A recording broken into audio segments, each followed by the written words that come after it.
Un conflit au cœur de l'Europe causant des morts par milliers et avec un coût économique énorme pour le reste du monde. Les sanctions occidentales sur la Russie ont vu le pétrole atteindre ses plus hauts niveaux en une décennie, avec Washington exhortant l'Arabie Saoudite et les Émirats arabes unis à apaiser la flambée des prix du carburant. La Russie exporte environ 7,8 millions de barils par jour. Sans cela, ces barils continuent d'arriver sur un marché plus large. Par qui pourrait-il être remplacé est une réponse évidente. Traditionnellement, c'est le Moyen-Orient. Une conclusion qui fut aussi celle de Joe Biden. Les États-Unis cherchent à réduire la hausse record des prix du pétrole, même si ces appels n'ont pas été entendus par l'OPEP ou encore les principaux exportateurs comme les Émirats arabes unis et l'Arabie saoudite. Pour l'instant, ces requêtes ne reçoivent toujours aucune réponse. Fondamentalement, il n'y a pas de pénurie. Nous voyons beaucoup de barils russes qui sont sanctionnés. Ces barils sont réorientés et bénéficient de remises très importantes et ils vont principalement en Chine et en Inde.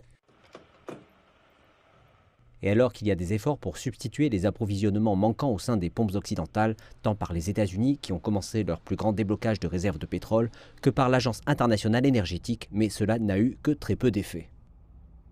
Ce qui vous indique que l'approvisionnement additionnel au sein du marché n'est pas nécessairement la réponse. En tant que premier producteur mondial de pétrole, l'Arabie saoudite, aux côtés de son voisin, les Émirats arabes unis, a la capacité de remplacer le pétrole russe, assumant qu'il y a une volonté forte d'agir en ce sens. Ils ont le sentiment que les États-Unis ou les Européens ne font appel à eux que lorsque leur aide est nécessaire sur le marché pétrolier. Et donc, ils ne sont pas vraiment très enclins à leur accorder des faveurs spéciales à l'heure actuelle. Parmi les questions qui divisent le Golfe et Washington, la perception d'un manque de soutien américain après les récentes attaques Houthis et les efforts faits par les États-Unis pour raviver l'accord sur le nucléaire iranien, que beaucoup pensent qu'il pourrait aider les marchés pétroliers et ne va pas suffisamment loin pour répondre au comportement régional de Téhéran aux yeux de ses voisins. Ma compréhension est qu'avec l'accord sur l'Iran, les États-Unis n'ont pas la volonté de signer un mauvais accord juste pour libérer plus de pétrole avec l'Iran. Et il y a beaucoup de complications autour de l'accord.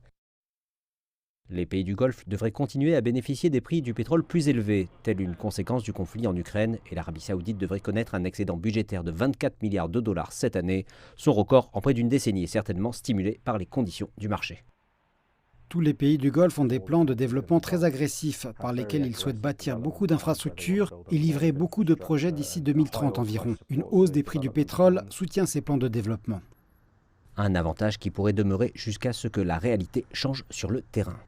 Je crois personnellement que les prix du pétrole ne baisseront pas avant que ce conflit ne prenne fin ou ne s'apaise, ou que nous percevions le début d'une fin.